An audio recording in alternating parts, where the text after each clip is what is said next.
Здравствуй, случайный зритель.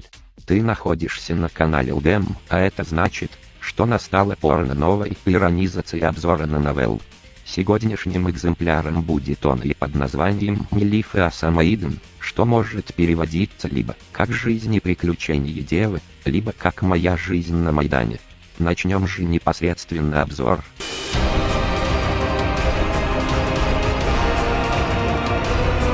Начинается игра с того, что чел, именуемый юноша, просыпается в больнице.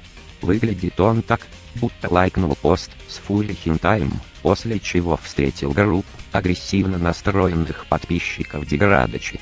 Выясняется, что его столкнули с лестницы быдлы, которым не нравились его женственный внешний вид и поведение. Прямо как в жизни. После этого мы перемещаемся примерно на год вперед и видим, как наш ГГ, именуемый Марией Локхарт, говорящий о себе в женском роде и носящий женские вещи, но все еще считающий себя парнем, находится в своей комнате.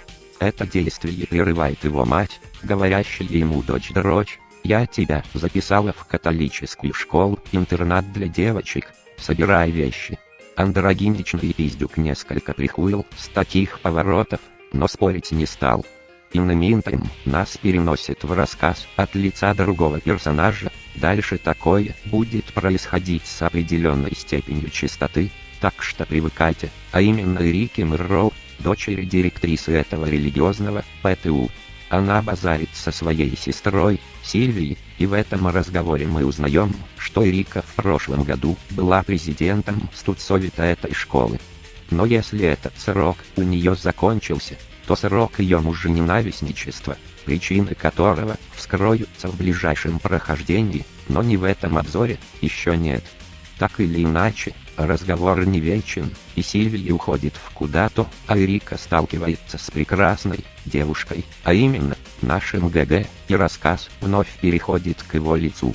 Не знающая о подвохе Марии, Рика обходится с трапом очень вежливо и дружелюбно, и даже называет его принцессой, что очень сильно поднимает ГГ самооценку и член. В поисках кабинета директора наш феминный сын топографического кретинизма приходит в столовую и очень сильно расстраивается до слез. Утешить его приходит занудно выглядящая девушка Одри, в которой Мария узнает свою кузину, которая в течение долгого времени была его лучшим и единственным другом. Одри тоже начинает что-то вспоминать, но не вспоминает, ибо давно это было. С грехом пополам и помощью кузины Локхарт приходит в кабинет директора, где снова встречает Рику, в комнату которой, кстати, подселили ГГ.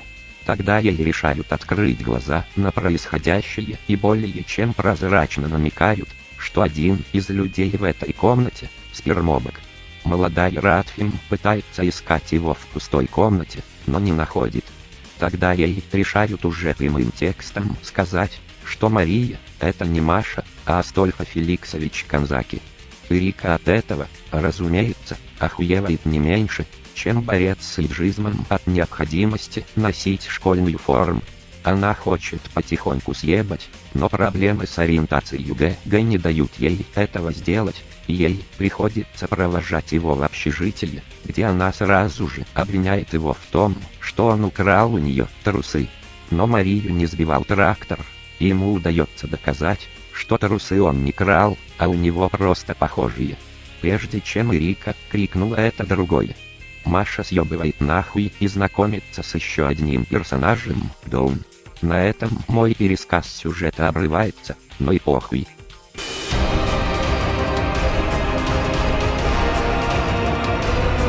Персонажей я буду перечислять в порядке уменьшения длины их рута. Одри, раньше пацанка и подруга детства ГГ, сейчас крайне консервативная и немного занудная ученица. Ее рут длинный, как звездочка вставить смешную аналогию, и судя по всему, каноничный. Харли Крафт, дочь богатых родителей, самым большим удовольствием в ее жизни является сон. Очень плохо понимает всякие социальные нормы. Когда в других рутах Мария и ее возлюбленные открывают свои отношения, она непременно произносит: «А разве вы не встречались?» Рика, изначально мужененавистница, но в ходе сюжета значительно меняет свое мнение.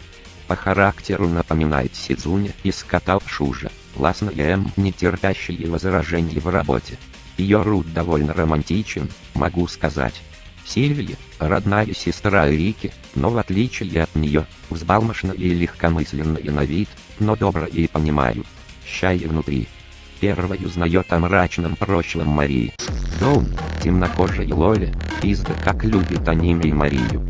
Должен сказать, что ее род очень короткий, прямо как отрезок моей жизни, без каких-либо цыганских фокусов.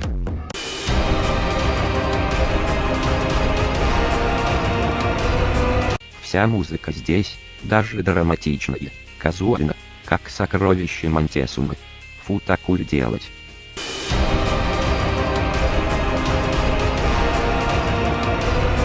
Что я могу сказать по части дрочь контента в этой игре? Его нет. Мало того, что там нет хентая, так еще и отношение ГГ к половому сношению удивительно адекватное. Спойлер, именно на нем строится завязка для Рута Харли. Артов, мной оцененных как этчи, обнаружено не было.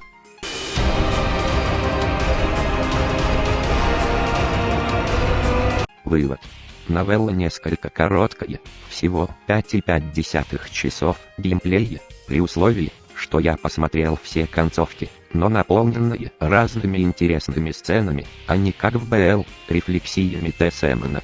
Предыстория ГГ раскрывает глаза на проблему школьного кибербуллинга и неприятия школотой отличающихся от них членов социума. Пусть с первого взгляда новелла и кажется излишне толерантной, но пусть это вас не обманет, ибо прямого упоминания автоботов здесь не было, а тема LGTV поднята примерно никак, и все руты получились вполне себе гетеросексуальными. Рекомендую всем, кроме излишних хорни особ.